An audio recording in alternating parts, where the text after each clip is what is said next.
तुलसी career academy द्वारा प्रस्तुत इस विश्लेषण में आपका स्वागत है। क्या आपने कभी सोचा है कि एक कीड़े के नाम पर कोई पूरा का पूरा राजनीतिक आंदोलन खड़ा हो सकता है? बिल्कुल।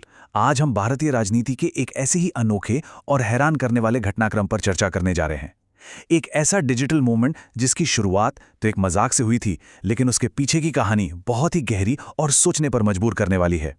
अब सबसे बड़ा सवाल जो हम सभी के दिमाग में आता है वो ये है कि आखिर कैसे बस एक छोटी सी टिप्पणी ने, जिसे कई लोगों ने एक सीधे अपमान के तौर पर देखा, उसने सिर्फ 48 घंटों के अंदर हजारों युवाओं को एक बेहद अजीबोगरीब बैनर के तले एकजुट कर दिया। मतलब सोचिए, सिर्फ 2 दिन। ये इंटरनेट की ताकत और युवाओं के भीतर दबे हुए उस गुस्से का एक बहुत ही दिलचस्प मामला है, जो बस एक छोटी सी चिंगारी का इंतजार कर रहा था। तो चलिए कहानी की शुरुआत से शुरू करते हैं। बात है 15 मई 2026 की। सुप्रीम कोर्ट में फर्जी लॉ डिग्री और वकीलों को लेकर एक सुनवाई चल रही थी, और यहीं पर भारत के मुख्य न्यायाधीश यानी सीजेआई सूर्यकांत और जस्टिस जॉय मालिया बागची की बेंच ने एक ऐसी मौखिक टिप्पणी की जिसने इस पूरी आग को हवा दे दी।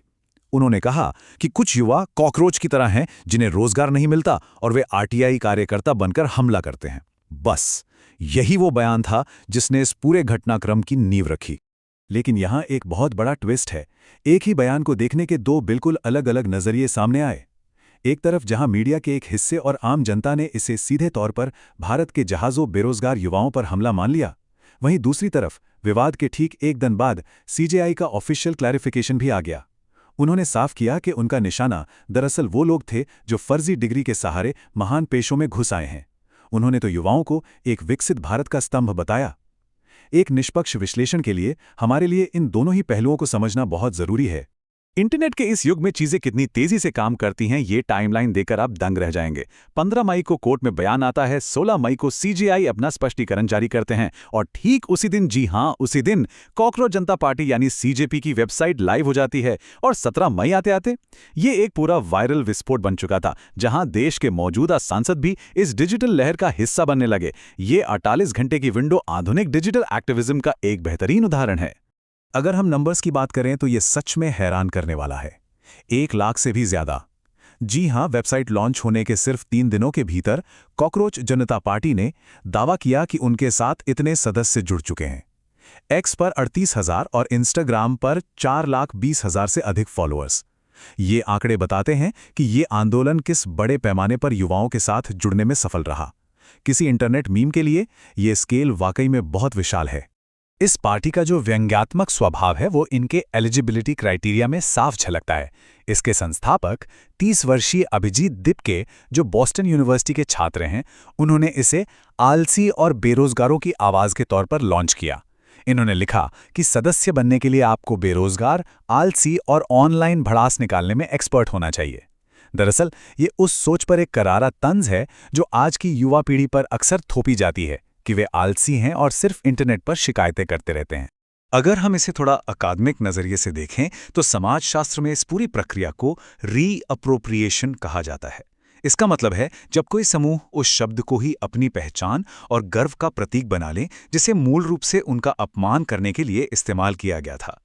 कॉकरोच शब्द को अपनाकर युवाओं ने अपनी शर्म को एक मजबूत एकजुटता में बदल दिया।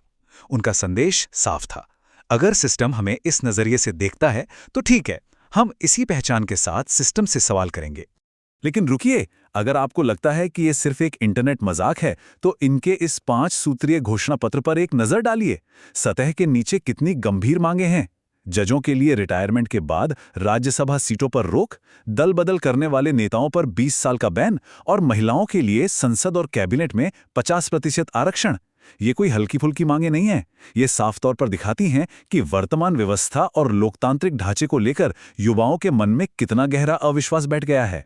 तो आप देख सकते हैं, इस पूरे आंदोलन की 2 बहुत ही अलग अलग परतें हैं। बाहर से अगर आप देखें तो ये मीम्स, खुद पर हंसने और इंटरनेट संस्कृति का एक मजाकिया आवरण है। लेकिन इसके ठीक नीचे जो गंभीर वास्तविकता है वो इस आंदोलन का असली इंजन है। भारी बेरोजगारी, नीट जैसी परीक्षाओं के पेपर लीक होने का दर्द और नेताओं का बार बार दल बदल करना, ये उस वास्तविक गुस्से का मंच बन गया है। ये साबित करता है कि हास्य अक्सर बहुत गहरे राजनीतिक दर्द और हताशा को सामने लाने का एक मजबूत तरीका होता है। और सबसे बड़ी बात, इस आंदोलन का असर सिर्फ ऑनलाइन मीम्स तक ही सीमित नहीं रहा। रियल वर्ल्ड में भी इसका प्रभाव दिखा। महुआ मोइत्रा और कीर्ति आजाद जैसे सिटिंग सांसदों ने पब्लिकली इसमें दिलचस्पी दिखाई। इससे भी बढ़कर युवाओं ने कॉकरोच लिखी हुई तख्तियां पहनकर ऑफलाइन दुनिया में कूड़े के ढेरों और जल निकायों की सफाई करना शुरू कर दिया। उनके वायरल गाने और सोशल मीडिया पर उनकी विशाल पहुंच दिखाती है कि कैसे अलग अलग सामाजिक समूहों ने इस प्लेटफॉर्म का इस्तेमाल सिस्टम से जवाबदेही मांगने के लिए किया है। हालांकि हर कोई इस आंदोलन की लंबी उम्र को लेकर आश्वस्त नहीं है। रेडिट पर डिसमेंटल्ड चिप नाम के एक यूजर की ये आलोचनात्मक टिप्पणी बहुत ही वाजिब सवाल उठाती है। उनका कहना है कि ये कोई रणनीति नहीं बल्कि सत्ता विरोधी भड़ास निकालने का एक जरिया ज्यादा लगता है। आखिरकार राजनीति एक हफ्ते वायरल होने से नहीं चलती, इसके लिए सालों तक जमीन पर टिका रहना पड़ता है। ये सोचने वाली बात है कि क्या इस वायरल विस्फोट के पास लंबे समय तक टिके रहने वाला कोई संगठनात्मक ढांचा है या ये सिर्फ एक अस्थायी गुस्सा है। और इसी के साथ हम अपने इस विश्लेषण के आखिर में एक बहुत ही जरूरी सवाल पर आ खड़े होते हैं।